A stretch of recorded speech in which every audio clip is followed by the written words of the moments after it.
C'est à 8 heures que le groupe a pris son départ en direction de Ibel, un village qui se trouve au pied de la montagne de Iwol, faisant le trajet des 23 km qui les séparent de Kédougou. L'escalade de la montagne de 433 mètres d'altitude s'avère difficile et dure environ 1h15. Le groupe est obligé de faire des pauses vu l'état caillouteux de la montagne.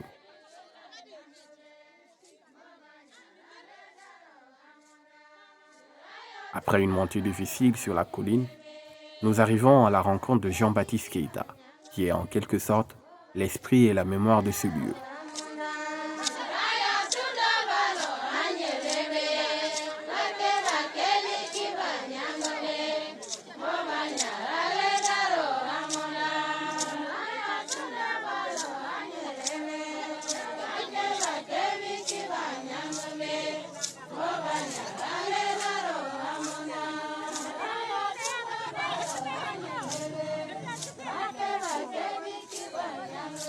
Voilà, soyez les bienvenus ici à Iwol, dans la région de Kédougou et commune de Bandafassi. Situé à 433 mètres d'altitude qui se trouve le village de Iwol. En 1953, quand la religion chrétienne est arrivée avec les missionnaires français, il a fréquenté l'école catholique à Kédougou, mais pas très longtemps, parce que son père l'a ramené au village. Comme il avait de l'intérêt pour l'école, il a aussitôt créé une école catéchistique pour apprendre aux enfants de 5 à 6 ans à connaître Dieu et un peu parler français. Les Bétiks sont une population d'Afrique de l'Ouest, vivant principalement dans le sud-est du Sénégal, dans l'arrondissement de Bandafassi, à proximité de la frontière avec la Guinée. Ils constituent l'une des plus petites minorités ethniques, environ 1% de la population sénégalaise. Contrairement à la plus grande partie du Sénégal, le pays bétique se trouve en altitude. Les Bétiks vivent dans une région peu touchée par l'islamisation et ont des contacts avec d'autres ethnies minoritaires dans les pays. Ils parlent leur propre langue, le ménique, et se sont constitués une religion qui associe croyances traditionnelles et éléments de catholicisme. Le village d'Iwol a été fondé au XIIe siècle par Bandé qui était venu baser sous l'arbre à karité que nous disons Iwol. Après, dès que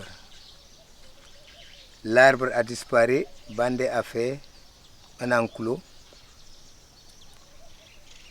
Et là, c'est pourquoi là, c'est donné deux noms. Les musulmans disent Bandé, il appelle le nom du premier venant. Et nous appelons au nom de l'arbre là où il avait basé.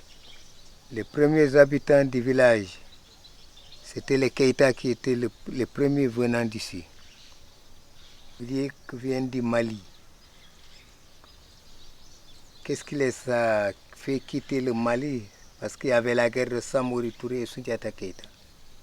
Et nous, les Bédiques, on n'était pas nombreux. On s'est retiré du Mali. On est venu afficher sur les montagnes ici au Sénégal. Et là, le roi de la Guinée, Alpha Yaya, il a quitté la Guinée avec ses soldats. Il est venu pour nous prendre et nous convertir en islam, pour nous amener en Guinée. Voilà comme nous, les Bédiques, on n'a pas voulu et la guerre a éclaté. Et les soldats, c'est là qu'ils prenaient les belles femmes, les plus jeunes, ils les amenaient obligatoires en Guinée. Les vieux et les vieilles mamans, ils les égorgeaient. Mais les rescapés, quand même, eux, ils ont parti se cacher dans des cavernes en dehors du village. Là, ils ne sortaient que la nuit pour aller puiser l'eau. Et même pour piler les céréales, ils écrasaient le mil contre des cailloux pour éviter le bruit des pilons. Après, comme les Keïtas sont déjà venus ici, les Camara et les Samra, eux, on les a pris comme des esclaves. C'est pourquoi on les a donné des rôles. Be on se kate be hindo be gengere ba kote ofla iket lang be se kate be bene manyiramang bene nde a ongo de fe mujo foti kini de kenande e konang en bar en chas lo rindi gabade lo rikinle a ganger ci atumu o ciot gun fo cende a awa fe mujo ne bedete iket danga bebe bong so bong imirin ofla ganger atumu o elim ce en kore mawot makamarama samurama ngume ber lang me ble la jo o chefeng ge kutin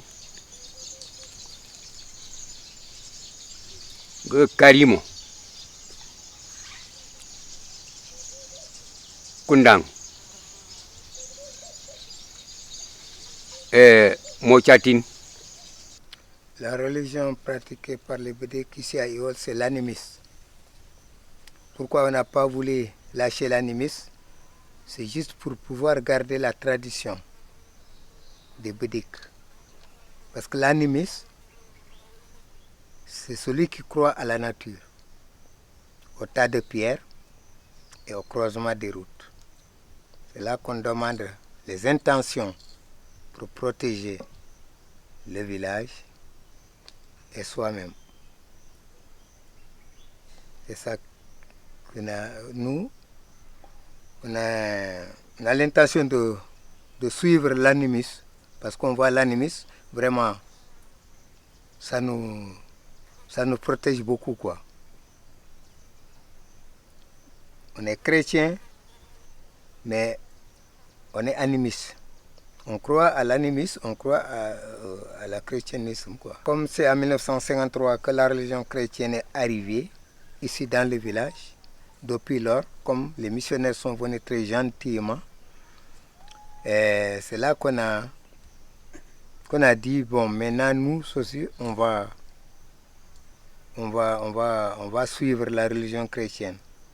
Parce que avant c'était les musulmans qui venaient profiter pour nous arracher nos bétails et on avait eu peur des musulmans.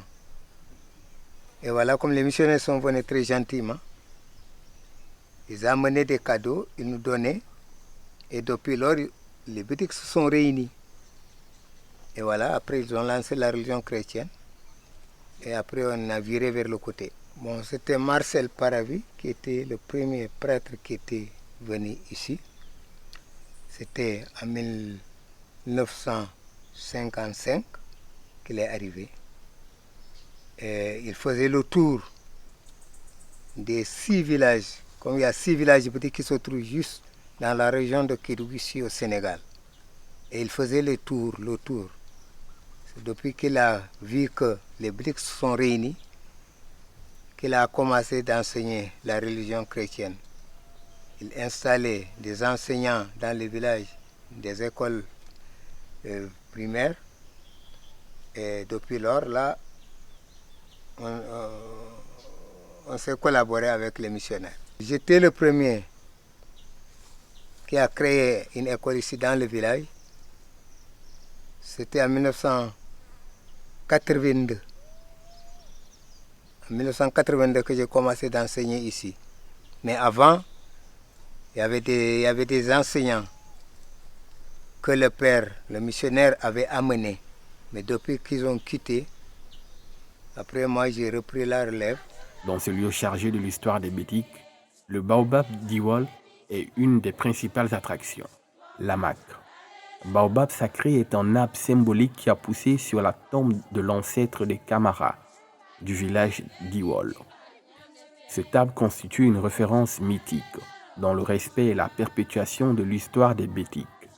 L'amak disposait d'un grand trou où se faisaient les sacrifices et offrandes. Le baobab est le plus gros baobab du Sénégal. Il fait 23,30 mètres de circonférence et de 70 mètres de hauteur. Mais avant que ce baobab poussait, il y avait une tombe d'une famille Kamara qui était décédée.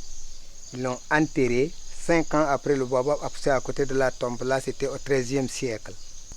Parce que le baobab, comme le baobab a poussé à côté d'une tombe de la famille Camara, parce que nous, d'après ce que nous croyons, que le feu Camara qui est décédé, son âme qui a monté un baobab.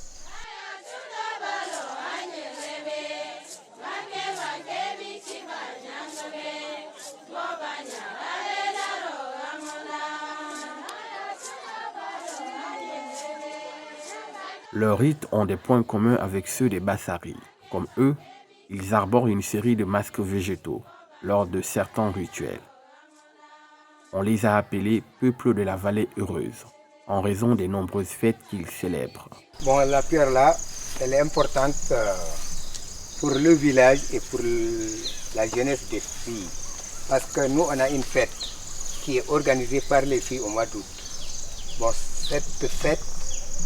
cette fête-là, que les filles qui dansent. Bon, maintenant, les filles qui en ont l'âge de se marier vont monter ici. Après, elles vont sauter, voir si elle est arrivée comme ça, elle n'a pas l'âge. Si elle est arrivée comme ça, elle a l'âge. Là, elle peut aller à son mariage. C'est pourquoi là, on dit que cette pierre-là est importante pour un signe pour connaître la fille qui a l'âge de se marier.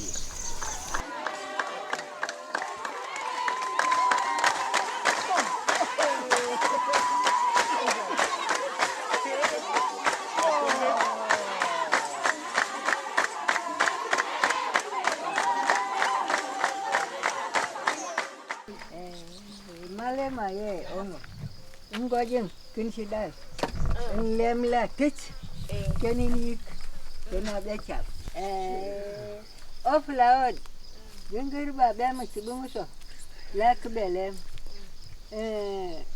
amonda gaje lakbelem mando kachal magaje lakbelem oflaod tu jengir oshaoda tumu awa ongunche belemela oshaoda Aisha watu ichema Ngomagi balnyugundu wailo. Nyachirkunya. Eganyet kedo. Watu yede ki bitile. Bawo deja aswarale adam. Awa mama tikela olole. Ai dale. Kware ondongongo grake oma bara hangange odade. Yo kun halango kasumu kun lungo tun. Bri bitibele gangini yogu. Lambata ko be ngoso bang. Mai lambatu koma lum egany watum longo aswara le maptela ma lambata tak le watum sumudu ko longo ar ibitale alfa yaya yoko rang ko malongo atum redo ko nongo ay dale ko nongo magala ganga makur mubutil bawo deja aswara la alum ngoso bang tung gangra bi butel bekal loyo bitay ko se blongo ko longo red ko kisang sep ko longo